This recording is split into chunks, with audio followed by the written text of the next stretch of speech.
Hello, my dear friends. We discuss about past indefinite tense. Past indefinite tense used to indicate finished or completed task or action or work that occurred or happened at a specific point in time in the past.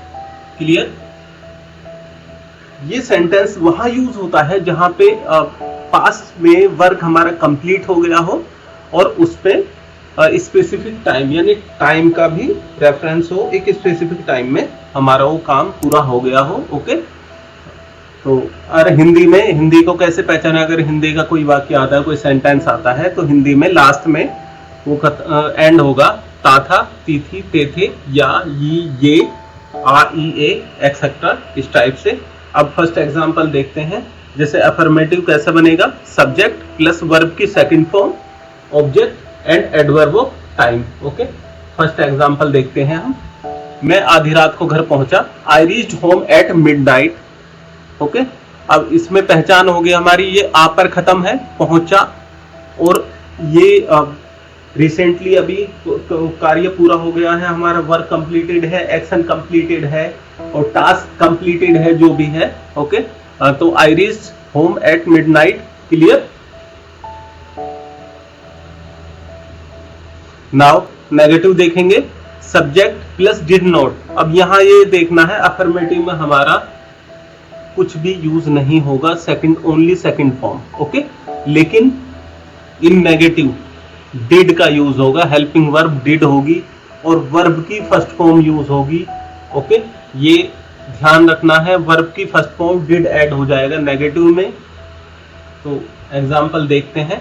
Example negative, उसने मुझे अपनी किताब नहीं दी, तो पहचान हो गई, ई पर खत्म है। ओके, ई पर सेंटेंस खत्म है हिंदी का, तो हम वो ये पास्ट इंडेफिनिट का है, पहचान हो गई, ये पास्ट इंडेफिनिट का टेंस है। तो हम इसे कैसे बनाएंगे? ही, उसने, करता ही हो गया। Did not give me his book. Give क्यों आया? ये फर्स्ट फॉर्म है, वर्ब की ये फर्स्ट फॉर्म है। ये क्यों आया? क्योंकि हमारा डिड नॉट हेल्पिंग वर्ब आ गई, तो हमारे यहाँ सेकंड फॉर्म नहीं लगेगी। अफर्मेटिव में सेकंड फॉर्म होती थी, यहाँ पर फर्स्ट फॉर्म लगेगी। ओके, नाउ अब सेकंड एग्जांपल देखते हैं, ये भी नेगेटिव का ही है। बंदर पेड़ पर नहीं चढ़ा। ओके, आ है लास्ट में, तो पहचान होगी, हमारा वर्क कंप्लीटेड है। The monkey did not climb in the tree. Okay, ये भी कंप्लीट हो गया। ये डिड नॉट जब आ गया, डिड हमारा आ गया, तो हमारे इसमें फर्स्ट फॉर्म ही लगेगी। ओके, उसे राहुल ने नहीं मारा, ये भी Rahul did not kill him, जब डिड आ गया। ओके, तो ये हमारा फर्स्ट फॉर्म आएगी। Okay, clear? नाउ इंटरोगेटिव देखेंगे। इंटरोगेटिव में क्यों, कब, कैसे, कहाँ, अगर पहले वर्ड आता है तो हम उसे पहले हेल्पिंग वर्ब लेते हैं। ओके, अगर सब्जेक्ट से पहले आता है तो फिर सब्जेक्ट, एक अगर नोट है हिंदी वाक्य में तो नोट लगाएंगे, अदरवाइज नहीं लगाएंगे। वर्ब की फर्स्ट फॉर्म होगी अगर डिड आएगा तो। ओके, और object adverb of time. Now example देखते हैं। एग्जाम्पल क्या? राहुल गांधी ने स्टेज पर भाषण दिया। Did Rahul Gandhi deliver speech on the stage. Okay, क्या शुरू में है तो हेल्पिंग वर्ब आ गई बस, उसके बाद अफर्मेटिव की तरह बनेगा, लेकिन वर्ब की फर्स्ट फॉर्म होगी। ओके, वर्ब की फर्स्ट फॉर्म यूज होगी, ये ध्यान रखना है। ओके, यह तुमने क्या किया? What did you do this? Okay, What did you do this? क्योंकि what क्यों आया पहले? WH फैमिली का ये मीनिंग इसलिए आई क्योंकि ये बीच में है। अगर सब्जेक्ट के बाद है तो ये आएगा।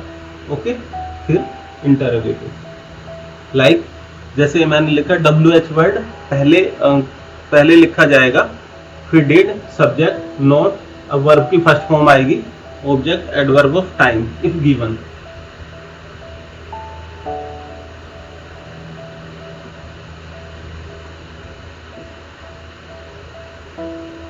नाउ कुछ एग्जाम्पल है।